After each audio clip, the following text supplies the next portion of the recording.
Ini saja yang cuma suap 400 juta, 600 juta, bahkan juga diungkap sampai sedemikian rupa, dikejar sampai sedemikian rupa. Seharusnya yang merugikan negara ratusan triliun, 8 triliun kasus BTS, hampir 1000 triliun kasus Pertamina, seharusnya juga dikejar sampai ke akar-akarnya. Bahkan yang menikmati hanya 400 juta, seharusnya juga dikejar. Pastinya juga akan sangat banyak sekali yang terlibat dalam kasus Pertamina. Ya, logikanya seperti itu sih kalau menurut saya.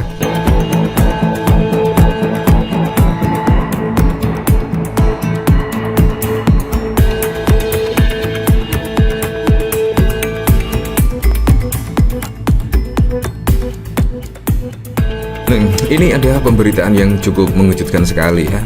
Kalau kita lihat pada saat lalu itu ada demo yang menuntut Hasto Kristanto, Sekjen PDIP, untuk divonis. Ini juga maksudnya apa ya? Padahal kalau kita lihat ya, banyak sekali loh kasus-kasus di Indonesia ini yang merugikan negara hingga ratusan triliun. Sangat banyak sekali. Tetapi apakah ada demo? Tidak ada. Seperti Pertamina misalkan. Pertamina bahkan konon katanya merugikan negara hingga hampir 1000 triliun. Apakah ada yang demo? Tidak ada. Seharusnya ada demo dong, menuntut setidaknya siapapun yang terlibat terkait kasus Pertamina, terkait impor BBM, minyak mentah dan lain sebagainya itu untuk diusut tuntas sampai ke akar-akarnya. Itu juga tidak ada demo. Tetapi ketika Hasto, sekjen dari PDIP, yang konon katanya tidak merugikan uang negara, tiba-tiba ada masa aksi menuntut Hasto untuk divonis. Ini kan juga sangat mengejutkan sekali. Saya jadi teringat pada saat lalu, yaitu ada survei dari LSI yang setidaknya masyarakat itu percaya kalau Hasto itu terlibat terkait Harun Masiku dan lain sebagainya. Ini menurut saya juga surveinya sangat wow sekali. Seharusnya banyak sekali loh kasus-kasus di Indonesia ini yang merugikan negara ratusan triliun, seharusnya juga ada surveinya. Ya seperti OSISI Orpi, Jokowi masuk OSISI Orpi, masyarakat percaya atau tidak.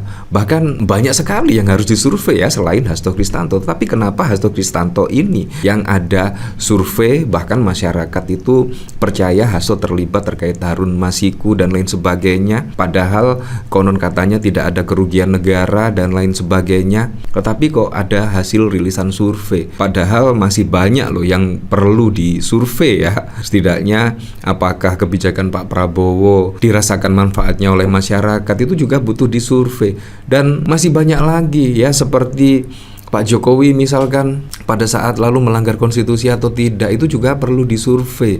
Dan masih banyak lagi. Tetapi kenapa sasarannya hanya Hasto Kristanto yang tidak merugikan uang negara, dan bahkan kalau menurut saya pribadi sih sangat kental muatan politis daripada murni penegakan hukum. Ya memang sih, karena yang dikejar itu ya sangat wow sekali lah. Menurut saya KPK lebih mengejar kasus pagar laut misalkan daripada kasus Hasto Kristanto ya. Menurut saya ini sangat membutuhkan proses yang sangat panjang sekali, drama-dramanya berliku-liku. Kalau kita lihat itu setiap kali ada pemilihan kepala daerah atau pemilihan pilpres, kasus Sekjen PDIP itu selalu diangkat kembali. Dan sampai saat ini pun pada pilkada yang lalu kasus dari Hasto Kristanto di-up lagi dan lain sebagainya lah. Ini menurut saya sangat kental muatan politisnya ya. Ya untuk selebihnya kita kembalikan lagi ke masyarakat menilainya seperti apa. Nah bahkan yang cukup mengejutkan dari sini,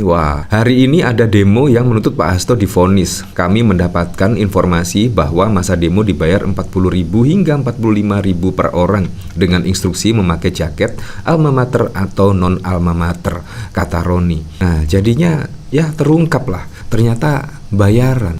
Kira-kira survei yang kemarin tuh pesanan atau tidak? Ya menurut LSI sendiri sih konon katanya tidak dibayar, bukan pesanan dan lain sebagainya. Tetapi kan menurut saya sangat wow sekali ya. Kenapa harus kasus Hasto ini ya? Ini kan sangat mengejutkan sekali. Seharusnya surveinya itu jauh-jauh hari lah sebelum Hasto Kristanto ditersangkakan. Menurut saya itu cukup masuk akal sekali. Tetapi kalau Hasto Kristanto sudah ditersangkakan dan bahkan ditahan, tiba-tiba ada rilisan hasil survei, itu ya sangat lucu sekali. Seharusnya jauh-jauh hari lah sebelum Hasto Kristanto ditersangkakan dan ditahan ada hasil survei seperti ini. Nah, saya jadi penasaran ya, kira-kira beritanya seperti apa ya? Ini dari Republika, kuasa hukum demo minta Hasto divonis dibayar 40.000 per orang. Kuasa hukum Sekretaris Jenderal PDIP Hasto Kristanto, Roni Talapesi, masih meyakini kasus yang menjerat kliennya syarat muatan politis. Roni menganggap kliennya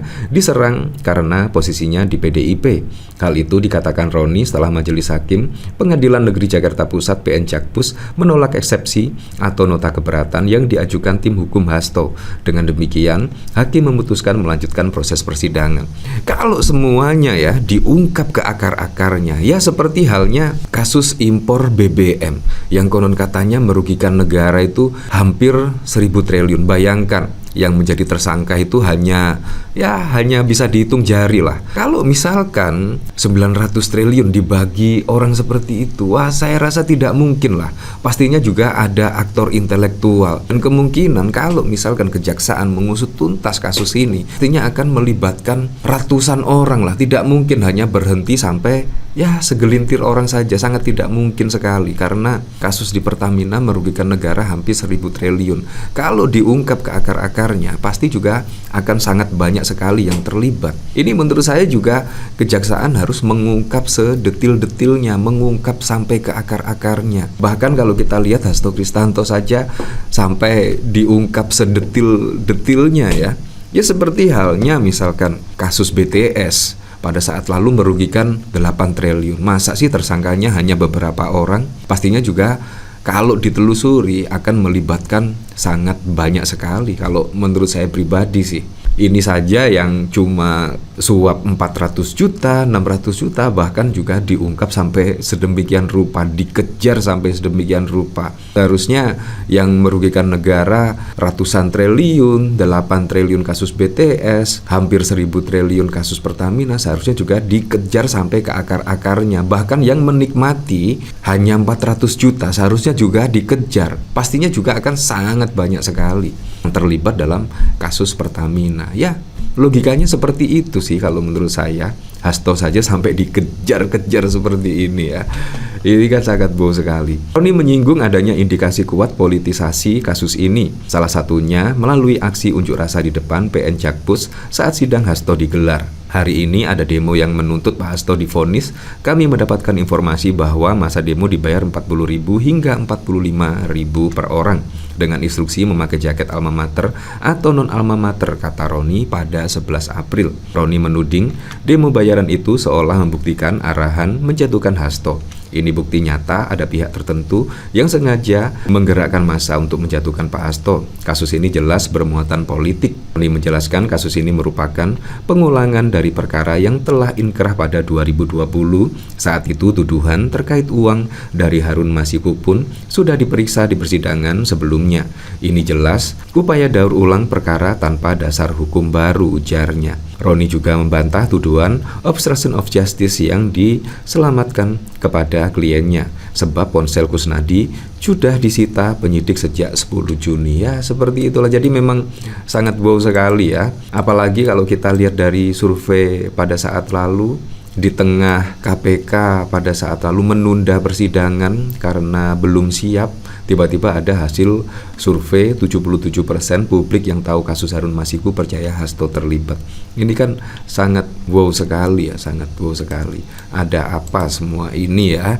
Dan bahkan tiba-tiba ada aksi demo yang menuntut Hasto untuk divonis. Ini kan sangat mengejutkan sekali. Ya, tapi untuk selebihnya kita kembalikan lagi ke masyarakat menilainya seperti apa. Tapi yang jelas kalau melihat dari kronologisnya, fenomena-fenomenanya, ya menurut saya ini sangat kental sekali ya muatan politisnya daripada murni penegakan hukum.